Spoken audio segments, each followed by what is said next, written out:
Rick, Yes, Lester. today is Yoko Ono's 80th birthday. I know, it's amazing. She's been on the scene for a long time. And we were fortunate enough to see her 3 times. We saw her at the Brooklyn Academy of Music, Right? We saw the reunion of the Plastic Ono Band. and we saw her at La Poussin Rouge in a benefit for the tsunami victims of Japan. That's right. And then the last time we saw her was at a Times Talk where she was explaining her career and her artistic influences. Yes, and the influences that I've had in my life certainly include Yoko to a greater degree than I had ever actually dreamed. Her conceptual art is something that is really all around us. Yeah, I mean, that's why she has staying power as an artist, is because she is fundamentally a conceptual artist, and that's the approach that she applies towards her visual art and toward her music as well. What gets me is that Yoko Ono is clearly a conceptual artist, a musician, an activist, many, many things, and yet to a number of people who will remain 15 for the rest of their lives, she's the woman that broke up the Beatles. No matter what else in her career she achieves, that's what she's going to be remembered for by some people. And the most ridiculous thing is, there isn't anybody that could have broken up the Beatles except for the Beatles. That's exactly right. I mean, I think you could say Ringo broke up the Beatles as much as anything. I think that if you have any knowledge of Yoko's work, Yoko is not about breaking things up. She's not a destructive artist.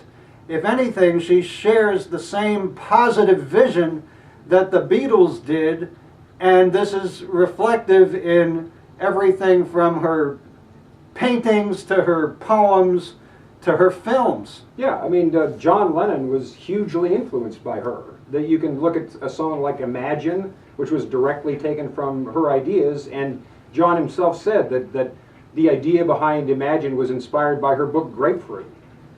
The song Imagine was one the likes of which John Lennon never wrote again, because it was really a Yoko type song. Right. However, Yoko wrote a song very much like Imagine in 1995, which was called Revelations.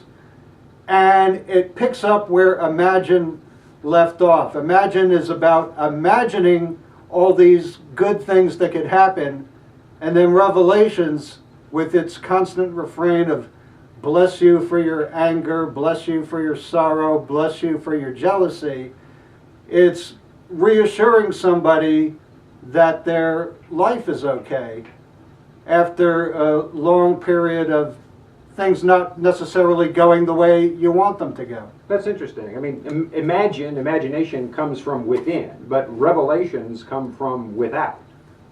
Well, Yoko is very much aware of the yin and the yang, the breathing in and the breathing out. And I think that that is one of the things that really impressed John Lennon about her, was because I think Lennon felt that for the entire time he was in the Beatles, he was breathing out. He was giving out all this output, all of this energy, all of this product to a world that was hungry for it and needed it, but it was depleting him and it was leaving him with really no sustenance. And Yoko said to him, you don't really have to do this. You could go off and be yourself. Yeah, I mean, Yoko's art touches on the infinite, and I think that's another thing that John was drawn to with her, was that she's tapped into something that just goes on, like the color white, the sky, clouds. I mean, you can see that it's that sort of, I mean, it's a cliche to say it's influenced by, you know, Eastern philosophy. It's as much influenced by conceptual art as anything. But it's that idea of something transcendent is really what she's going for in something very simple. She has the album called Approximately Infinite Universe. Right. And that's a perfect title for a Yoko album. It's a perfect title for a Bob Dylan album. It reminds me of the Bob Dylan song Queen Jane Approximately. Right. It's the use of language to describe ambiguity. And ambiguity is not necessarily a state where you don't know good from bad or right from wrong, but where you are able to understand that all around you things could go this way or they could go that way. Yeah, it's the ability to hold two conflicting thoughts in your head at the same time. That's why it's ambiguous, and that's part of Zen as well.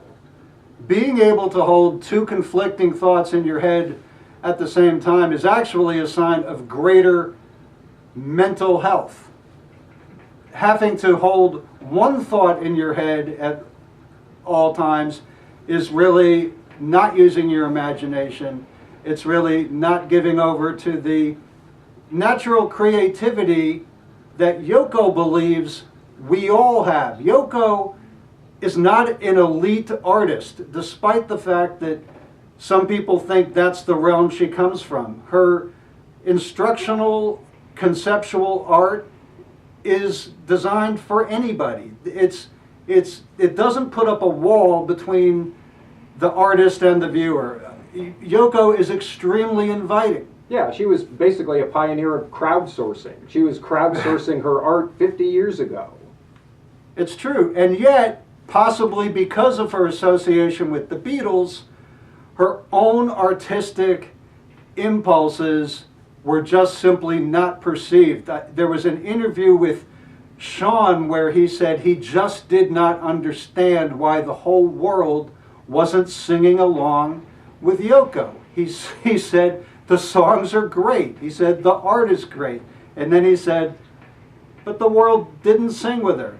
They just didn't want to. Well, I think some people now, she does have a following. She does have a devoted following, certainly not as big as John Lennon or the Beatles, but in her own right, she's been able to reach that audience that I think she wanted and that she deserves. And having a bunch of successful dance singles really helps. Yes, because her vocals in those dance singles are the element that those dance singles are built around. I was struck when we saw her live with the Plastic Ono Band at just how powerful of a vocalist she is. I mean, she uses her voice like an instrument. It's not conventional singing. It is possibly connected to nothing I can think of except Inuit throat singing. It's also connected to things like Kurt Schwitters, the German artist who did Ursination, as he called it. I mean, there's a certain Dada surrealist strain of vocal performing. I think that's where she comes from. When I first heard her, when I was in high school, I played side 2 of the live Peace in Toronto album. I listened to it once. I couldn't listen to her. By the time I saw her perform with Sean's band at the Knitting Factory in 1995, I thought, she is the wildest one here. These kids who are into grunge are trying to keep up with her, and now her sound is current. That reminds me of when we saw her movie Fly, the one that she did with John, which if people know about it, it's a fly crawling across the naked body of a woman for 25 minutes. And on paper, it doesn't sound like much. It sounds kind of silly, but when we saw it, we actually watched it twice all the way through. It was compelling. It had a story. It had a narrative. There was something to it that literally you could not take your eyes off it.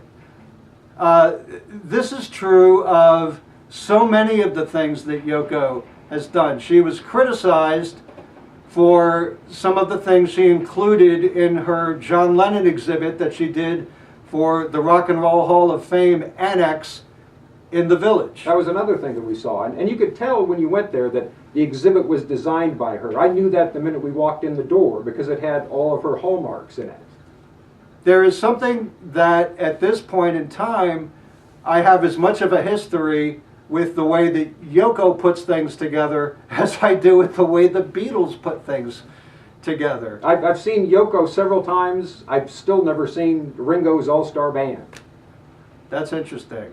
I've never seen Ringo's All-Star Band either. But we have seen Pete Best. Yes, we have. He should collaborate with Yoko. This is Rick? Yes. This is Dr. Lester S. Carbagni. And I'm Rick Majestic. And we are Tyrannosaurus Rocks.